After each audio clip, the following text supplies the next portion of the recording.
Good morning and a very warm welcome to the next seminar in the IM Thoughts for Thursday sessions.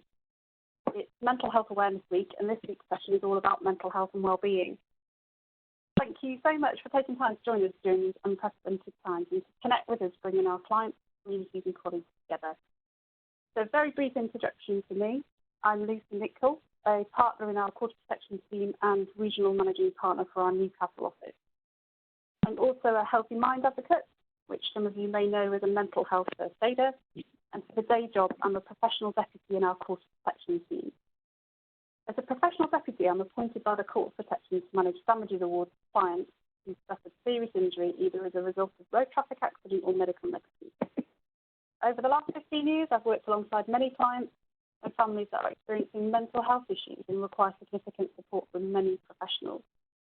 I took up the role of a healthy mind advocate because I'm passionate about raising awareness of mental health and supporting mental health for both clients and colleagues alike. So today we are joined by a real expert in mental health, Naima Abdullah. Naima is a Senior Business Development Officer for the charity Spain, and she has a wealth of experience in the mental health space, and today she offers her thoughts and some practical tips about mental health and well-being whilst working in new ways. So before we get started, firstly, thank you to those of you who've already sent us some interesting and thought-provoking questions for the session. And if you'd like to ask questions throughout the session, then please do submit them via the question and answer function on your screen, and we'll answer them at the end of this session. I think Naima's also going to be asking some questions throughout the session, so please feel free to use the question and answer function to respond to those. And I'm very much hoping that I don't have any children come in to my office, but I've already warned them not to, so we'll try. And lastly, we're recording this virtual event and we'll send the recording out after the session has finished. So I'll now hand over to Naima. Okay, fantastic. Thank you so much, Lucy. Hi, everyone. Obviously, Lucy's introduced me. I'm Naima and I work for Spain. So I'd like to start by just saying a massive thank you to Erwin Mitchell for inviting me today. And hopefully this is going to be a good opportunity to really facilitate some exciting discussions about mental health and well-being in the workplace, especially with it being Mental Health Awareness Week. And as I'm sure you all know, the theme is kindness and how kindness connects people, fostering better mental health and well-being for all. Now, mental health is a dear topic and it's very close to my heart. And I say this because I worked in the corporate sector for many years. And it was from losing my cousin to suicide that actually made me open my eyes and realize I need to do something. We need to work together to change the culture about mental health and the stigma attached to it. Now, I'm just going to quickly just talk a quick snippet about SANE. If you see me glancing or sort of looking in another direction, it's not because I'm daydreaming, it's because my second monitor is probably slightly easier to read. I'm just going to take over the slides here. Okay, perfect. So just a little introduction about SANE and the Black Dog campaign, and then we'll get into the topic itself. Now, for those who haven't heard about SANE, we are a leading mental health charity. Now, we may be small, but we are an independent voice, and we provide specialist frontline out-of-hours services across the UK. Now, you're thinking, okay, frontline services, what is it? That's through our helpline SANE line and our caller care package, which is open every day of the year. Now, one of the important things to talk about is our main aim to raise awareness and combat stigma around mental illness. And we do this through our Black Dog campaign. Now, for those who aren't familiar about our Black Dog campaign, please go to our retro website and have a look and see what it is, but I'll just quickly delve into it now. Historically, black dogs have been used as a universal metaphor for mental illness. And that symbolizes how powerful and dominating mental illness can be and how unpredictable it can be. So we took that and we turned it into something tangible, and that's our black dog statue. Is there anybody? So look, I'm going to throw some questions in, or if you want to make a comment, please use the Q&A. Has anybody heard of our Black Dog campaign or seen our statues before? No? Okay, no worries. You probably see a photo in a bit. So these statues are a beautiful work of art. And what they do is they spearhead our campaign. And they're huge statues. Now, I'm not a little lady by any means, and they're nearly as big as me. So you can imagine corporate organizations use this to raise awareness and to signpost our services, and also for events and local outreach programs. So there are many uses. And if you have any questions, and if you'd like to participate in the campaign, give me a shout after the webinar. I'll be happy to talk to you about it. So we all know that in these challenging times, mental health is in the public forum, but it shouldn't just be a topic that we're talking about now or just this week, especially when we still have stats that show 1 in 6 experience a common mental health disorder such as anxiety or depression in any given week. And 39% of employees have experienced poor mental health where work was a contributing factor. Now, surprisingly, that actually rises to 61% for those who work in professional services. Is this something that anybody was aware of, like in terms of the stats, or do you think that it's recognized that differentiation between professional services and non-professional? Do you think that the actual percentage was going to be 39 or 61? Or did anybody think it would be lower or higher? It would be great to really sort of get that interaction and, throw in some numbers, throw in some figures.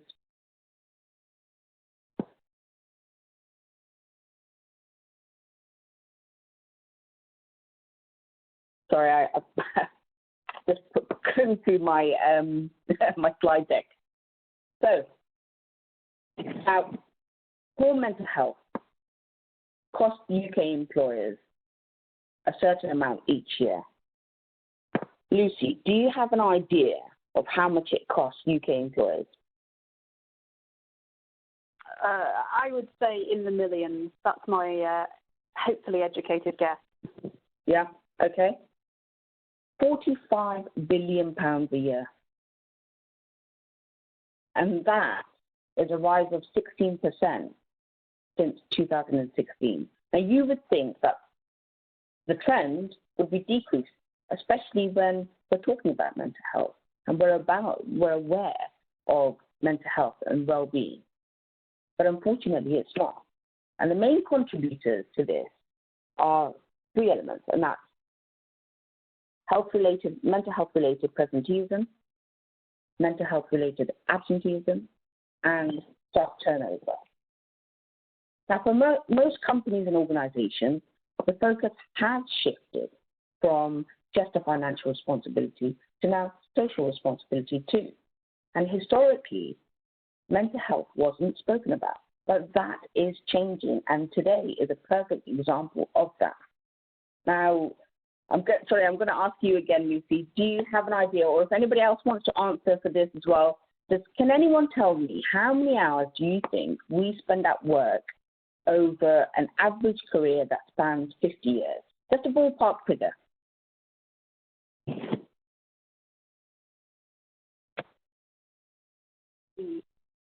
Thousands of hours.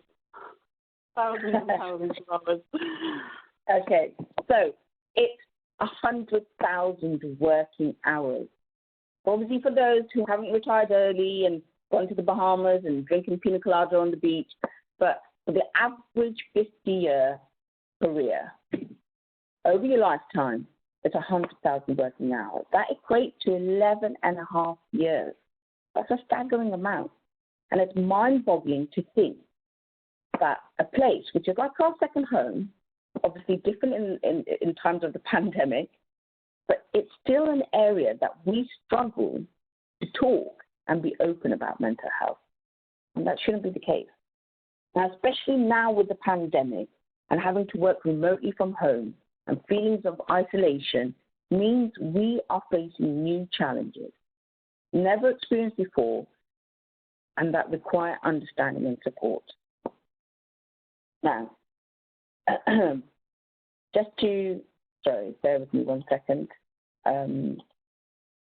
Okay, so if you go look at the slide, you can just see a quick definition of what mental health is.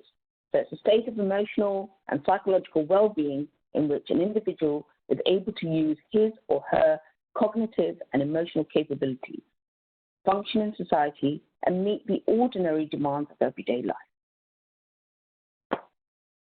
Do you agree with that definition? Would anybody like to make a comment?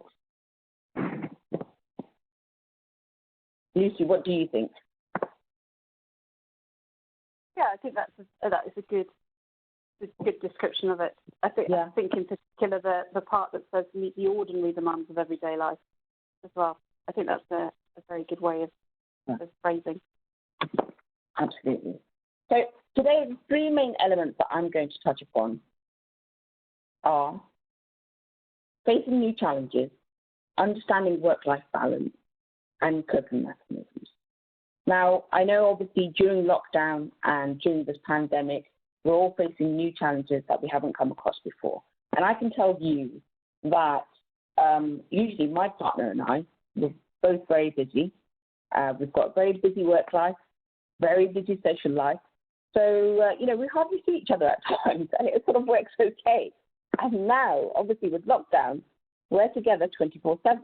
And this is something that I actually found very difficult to embrace, that my work life is now at home and I'm having to be around with each other 24/7. So I'm sure, the challenges are different for everybody, but a lot of people are in the same boat. Now, whether that's a family member or whether you're by yourself or you're just with your partner or with flatmates, the challenges are different.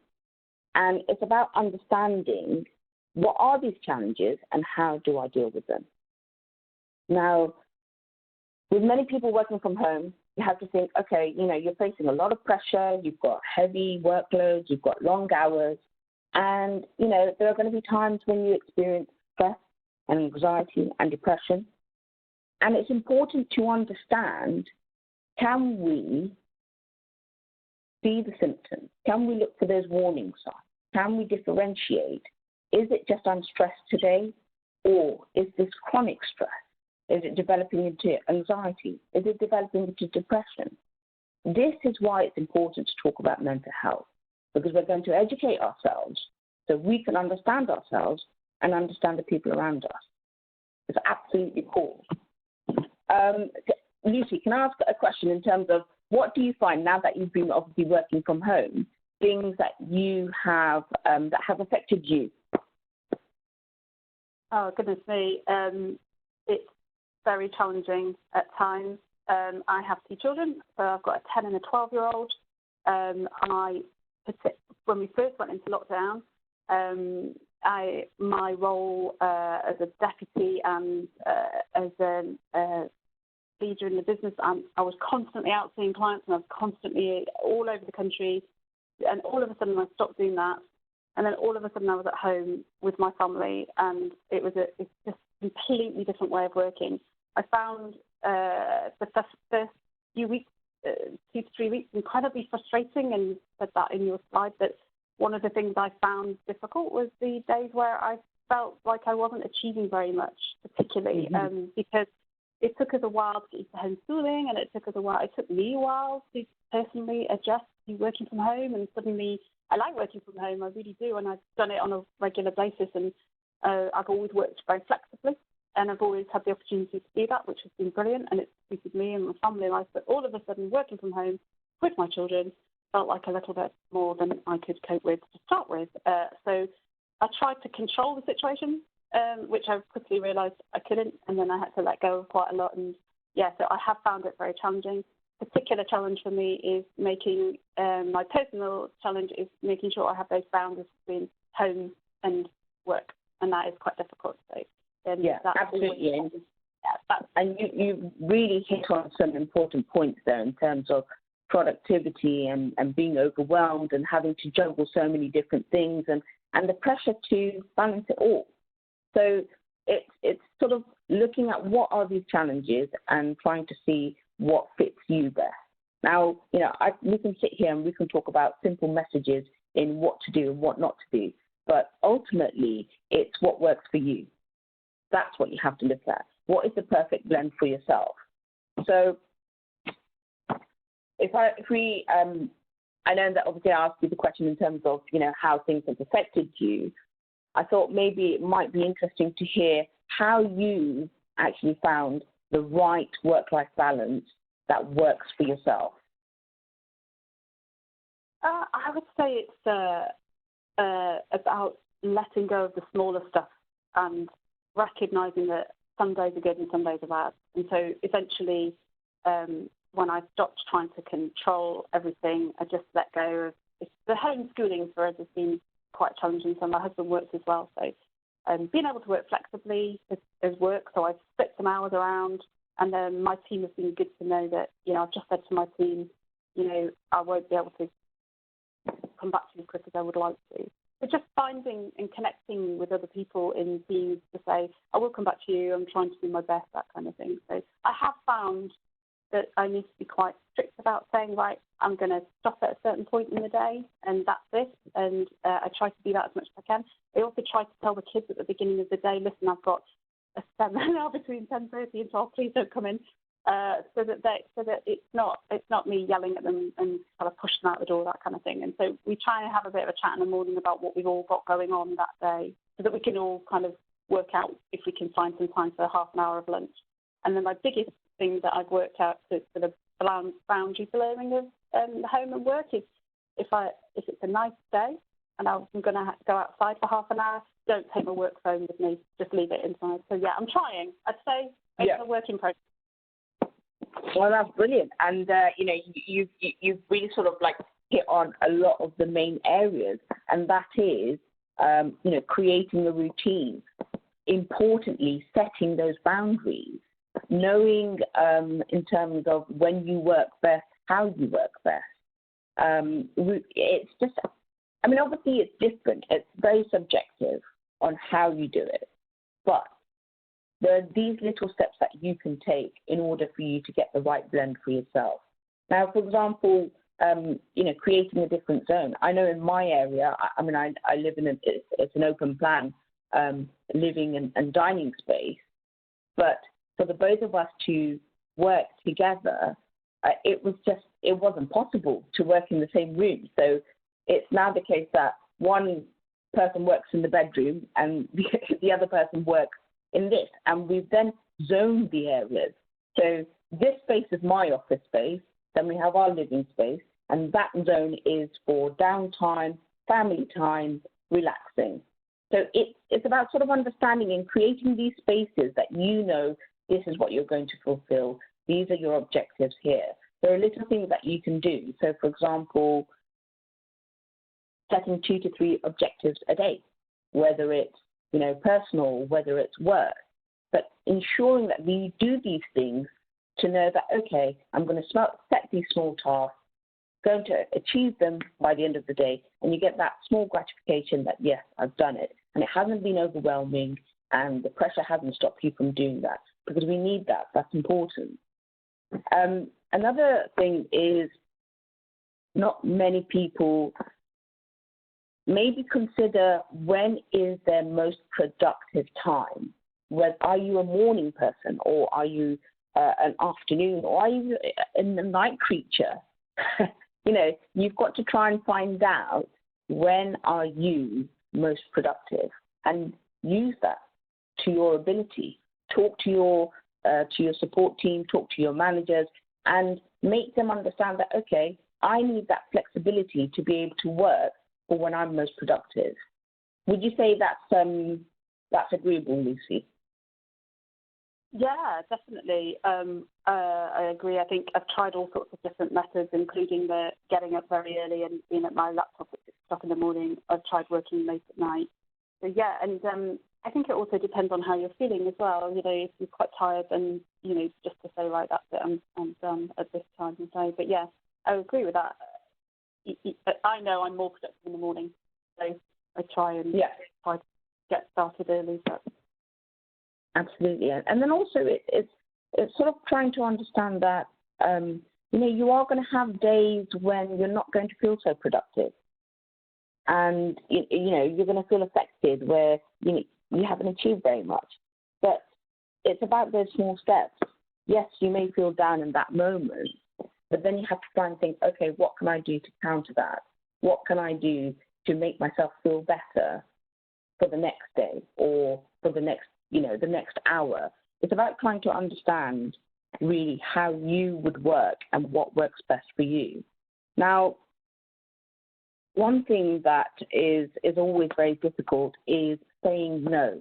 And I know obviously within a workplace, I can say that we are very much in a sort of a yes culture. And if someone wants us to do something, where we refrain from saying no. And it's even harder when you're working from home, because in the first couple of weeks, I can guarantee you, I'm sure everybody felt this, where every single email, every single call, we were just on it. We were so productive, so busy, and it felt as if we were overcompensating. And that could become overwhelming. And many people felt this dip. I don't know if you felt that at all, Lucy, but it was that sort of that dip that, okay, I'm being productive, I'm trying to answer all my emails, I'm trying to take all the calls, and there's just this surge. And it's trying to understand that, how do I manage that? How do I set my boundaries so I don't get overwhelmed? And that also, as an employee and as an employer, we know our clear lines, we know our clear boundaries, how to be supportive to one another, how to be supportive to a colleague. There are going to be people out there that don't have a support network. What do you do in that situation? You have to think, okay, so, I come from a very large family, so I have the opposite effect. I've got everybody now trying to Zoom call with me, and I feel as if sometimes I don't even have that spare minute to the day, because you're talking to, your fourth removed cousin who you haven't spoken to in so long, and now you're talking on a regular basis. So there are always going to be different elements that you're facing, and it's about how to deal with that challenge. Now, if you don't have a support network, you have to try and find a way to make that new connection.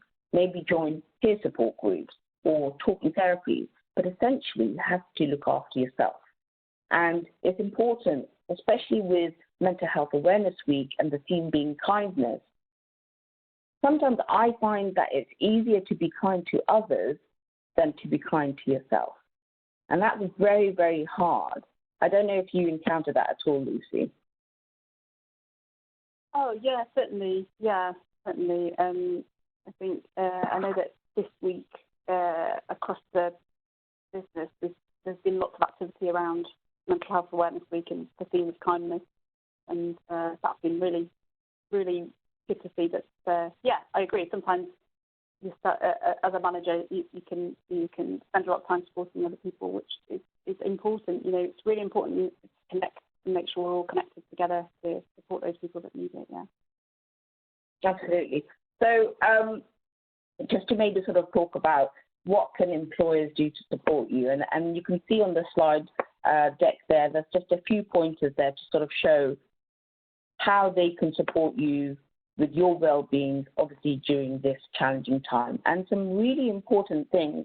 Now, I know obviously Erwin and Mitchell have been doing a great job setting up these webinars and seminars and really being proactive, and that is what you need. You need that dynamic to change.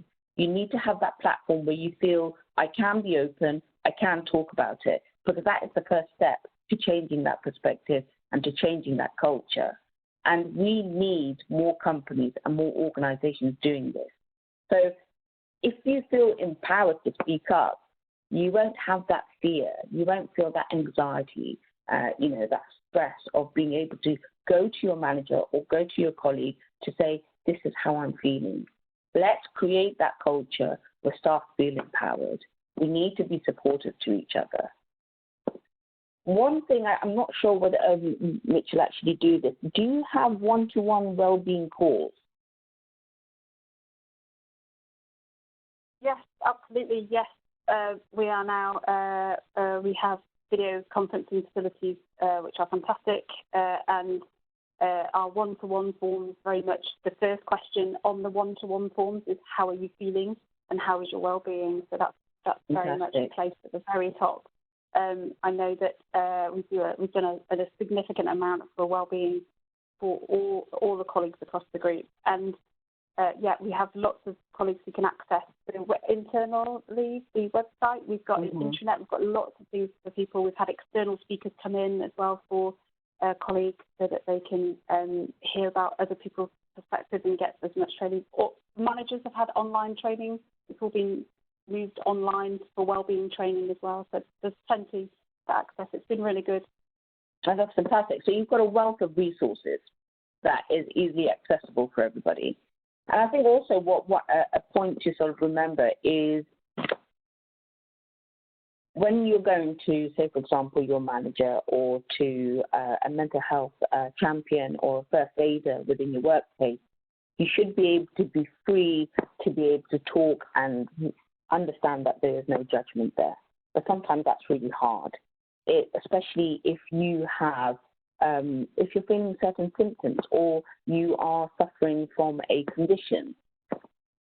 Disclosure is very, very important. We need to establish this across the board within the workplace, that we don't have that fear that if we go to disclose something to a line manager, for example, that either you will be affected in terms of promotion or the judgment will be there.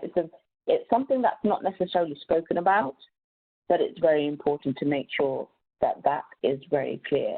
Now, it's hard to think, okay, so, you have to try and understand, am I just feeling stressed or am I feeling anxious at times? And is it continuing? Is it over a prolonged period of time?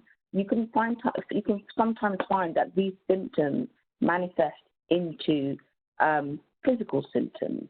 And it's being able to understand and distinguish, is this just a headache because I'm dehydrated, or, for example, a tension headache? Being able to understand each condition and how it can affect you will hopefully give you, a clear journey in terms of, having good well-being. Now, I was going to ask you, sorry, Lucy, with regards to flexible working policies. And I just thought maybe that you could just sort of reiterate what you have in place at the moment. And is that something that you've had to sort of relook at now that obviously we are in the pandemic at the moment? Well, speaking from my own personal experience in terms of flexible working and how I've managed my teams, the first thing is to make sure I have that direct conversation with those people who would need flexibility in their day, and to ensure that everybody understands that it's okay to allow, as you say, for different work patterns for people.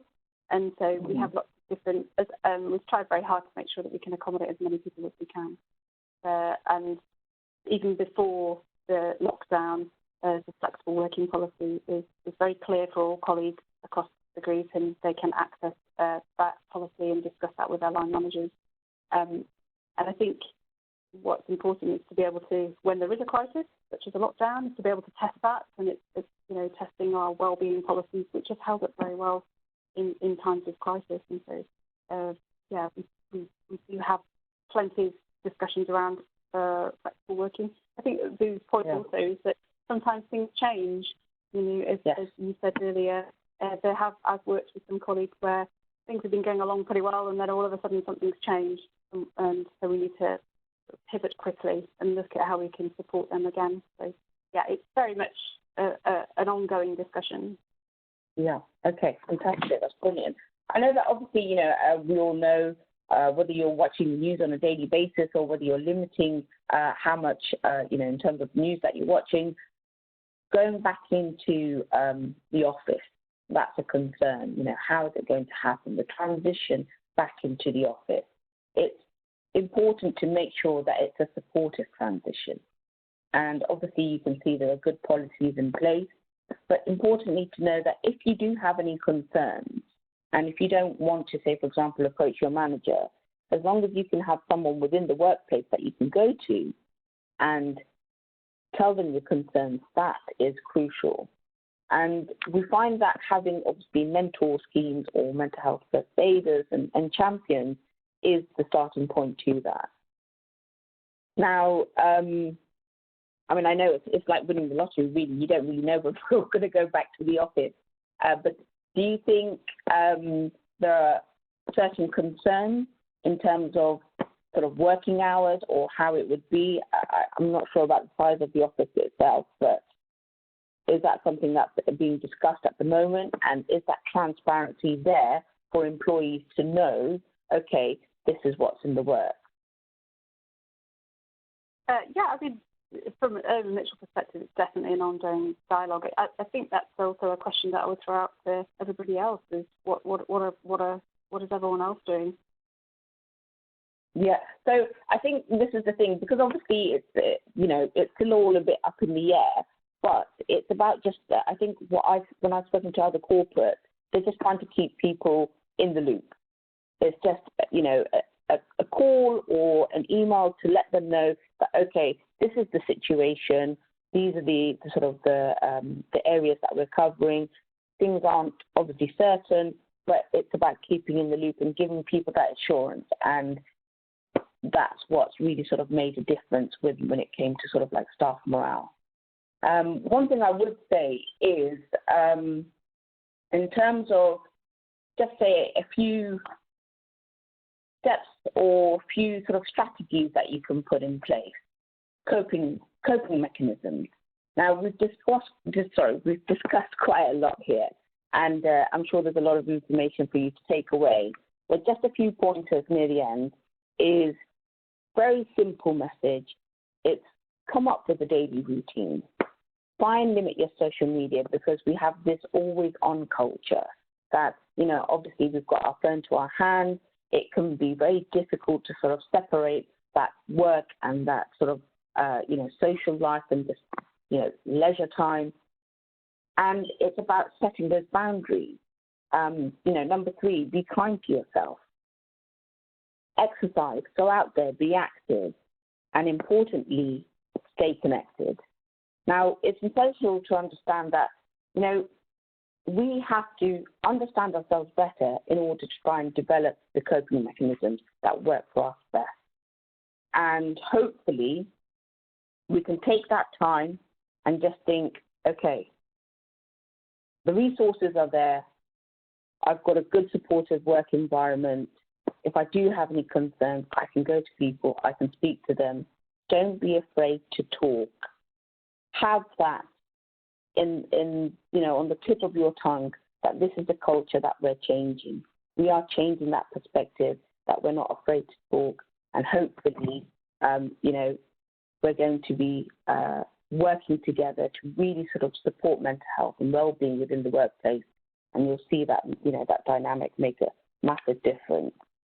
Sorry, Lucy, was there anything else that you wanted to add? No, just to thank you for that really interesting perspective there. That's really, so unless you had anything else you wanted to add, we've got a few comments. I don't know if you wanted to have a look at some of those. Yep. So there is a really good question here that says, not sure people understand how to be kind to themselves or what shape that can take. What's your view of that? So I think what it is, so for example, it could be the smallest of things in terms of taking time out for yourself, pampering yourself, having that downtime.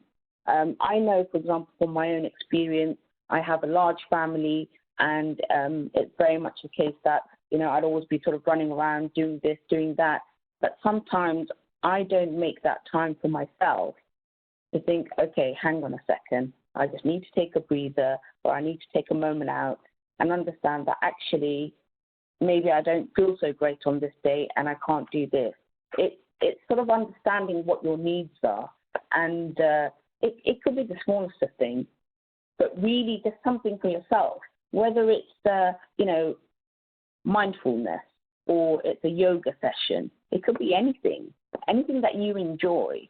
Or, obviously now we have a lot more time on our hands, maybe taking up something that you've always wanted to do but you never have.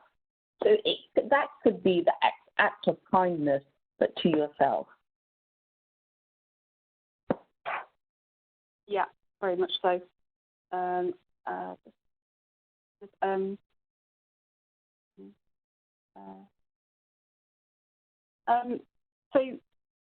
The questions that we were sent before, Naima, before the session, do you want to address any of those? Do you want to have a look at some of those? We've got a bit of time now at the end, and obviously, please feel free to ask any questions for Naima. If you pop them on the question and answer, we've had a few, so feel free to ask. So, for example, how can employers support employees with their concerns? One thing that has actually previously come up is, there are a few pointers obviously on the slide decks, and we sort of discussed quite a few of the main elements to it. But one thing that has been noted is people have a negative viewpoint when it comes to sort of expressing what they, how do I word that? Expressing certain viewpoints to, say, senior management or line managers. And a way to deal with that would be putting a survey in place and getting that anonymous feedback. So if you're able to do that, then you know that whatever your concerns are, it's anonymous, it will go to a team, it will be reviewed, and then they will have an action call and then deal with that. That, I think, is one element that is fantastic for organizations to really try and implement, because it's still something that affects us all. Yeah, I agree, and I know that we're in the middle of that process at the moment across the group. Okay, fantastic. We're taking a survey at the moment, so and there are some COVID-19 related questions in there to test how people are feeling. And once we get the data from that, then obviously that will shape how we respond to the common themes. Yeah, brilliant. Okay, so let's see if I think there's a really good statement from someone here that says, I think the term should, in a sentence, is a sign of not being kind to yourself. I should be doing this, I should be better at this, etc. What's your view of that, Naima? That's an quite interesting point of view, which I agree.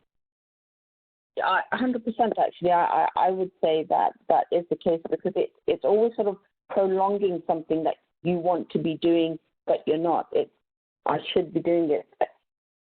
You have to procrastination. When it comes to something that's really important, you might find a lot of people that tend to sort of procrastinate and they hold off. And you might have people that have that negative viewpoint that associate, procrastination is to do with laziness. No, it's about understanding how you work and managing that. And, you work in different ways. So, for example, saying that, so I should now then, finish my report. You need to embrace the fact that you have this deadline, but how do I take those steps to meet it? And you need to put those little goals in place, rather than it being the pressure and letting it become overwhelming. Put these little steps in place in order to deal with what you want to do, rather than what you should be doing. Thank you. Yeah, There's one question here. Are there any free support groups employees, people generally suffering from anxiety, can access anonymously and without a GP referral, which is a great question. Sorry, where's that go? I didn't quite hear that. Sorry.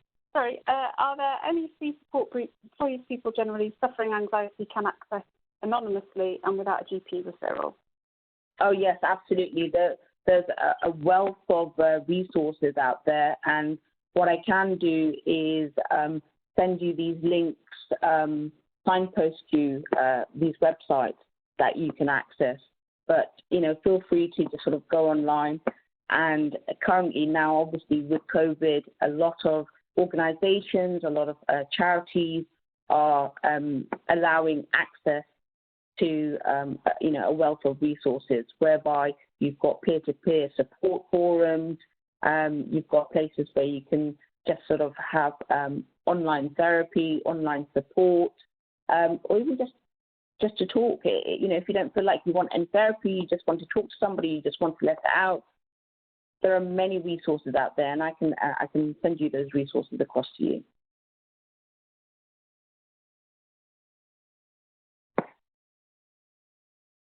Does anybody get any more questions that they wanted to pop on the question and answer?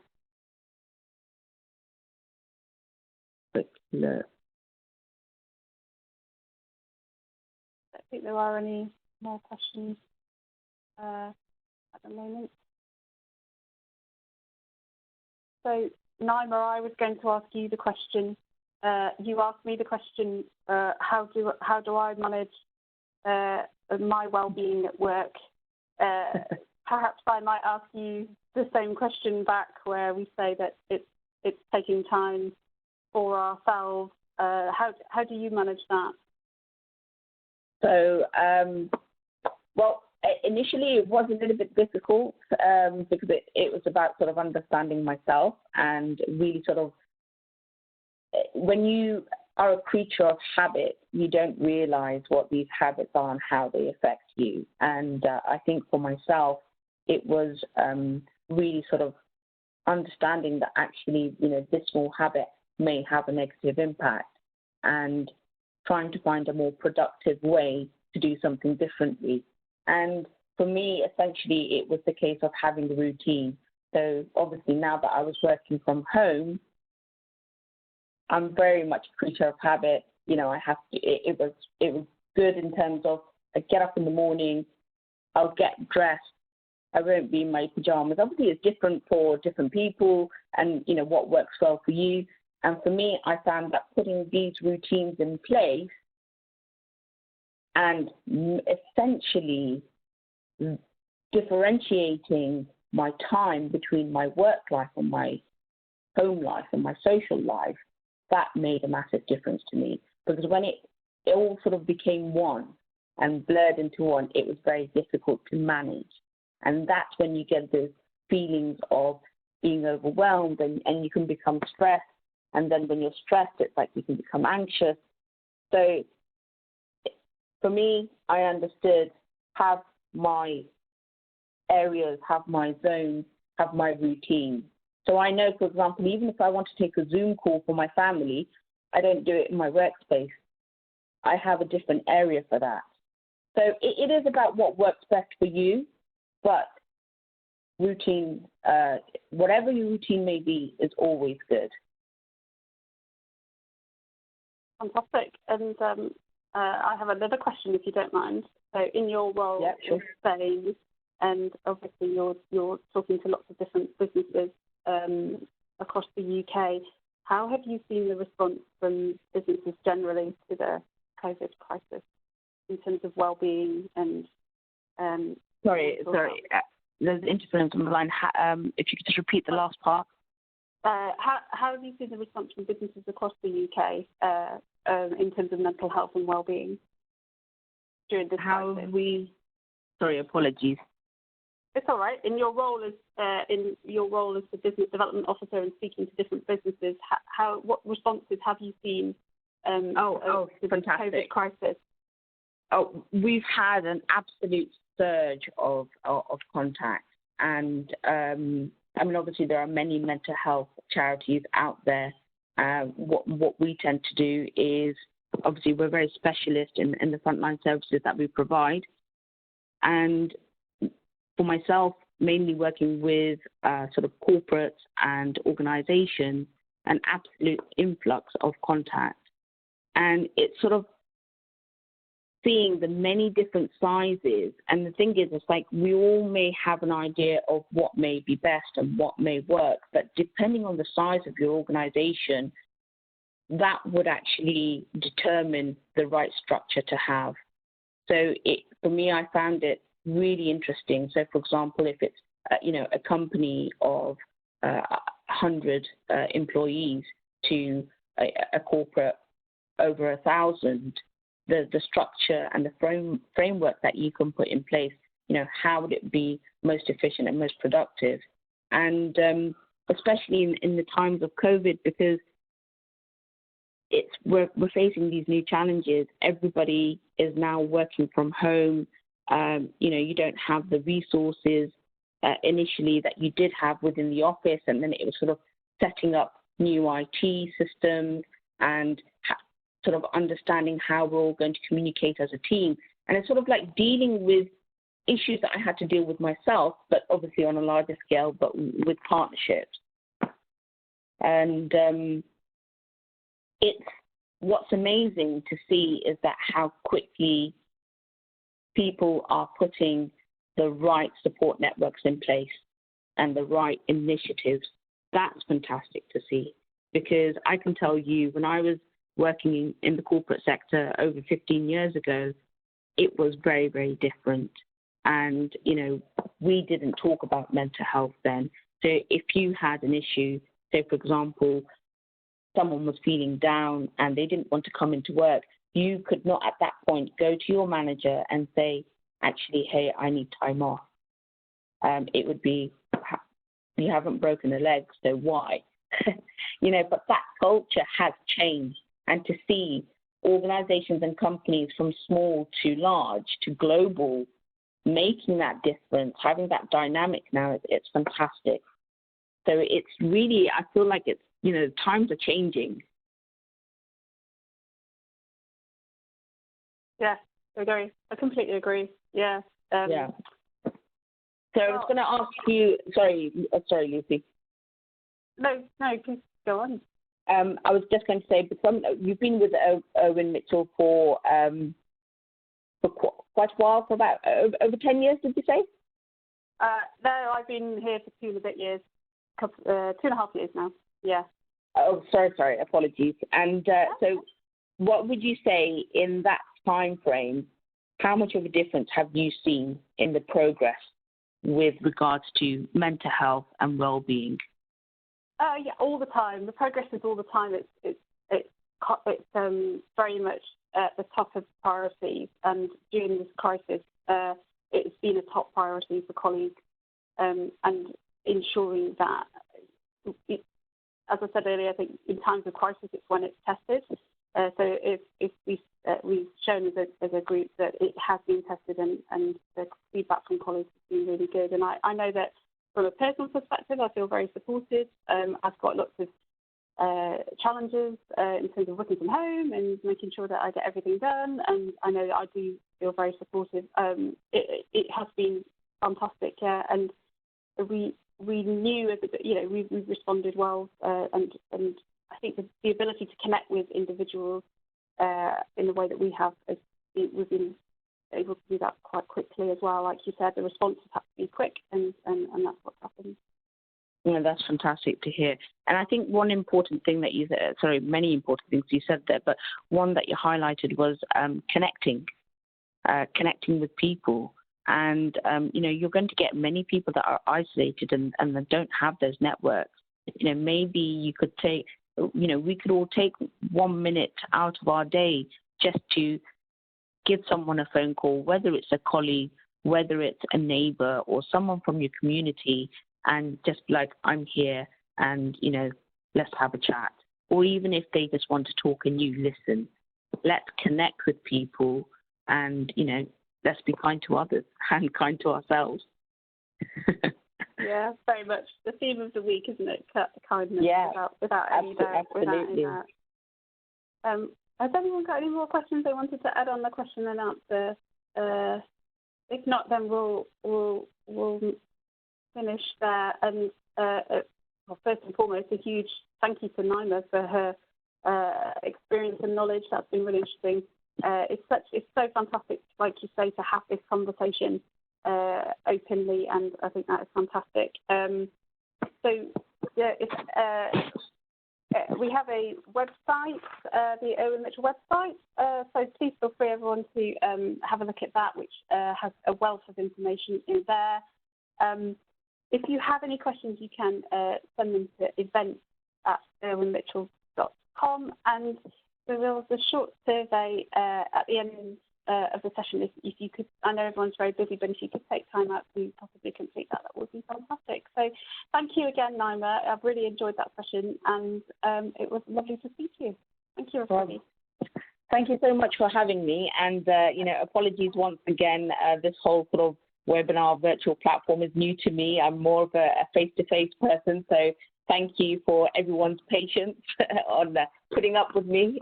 It was really great to obviously speak to everyone and to meet the team. And hopefully, if anybody has any questions, then yes, please do get in touch. We're here, and it'll be great to chat. Thanks, Naima. Thanks a lot.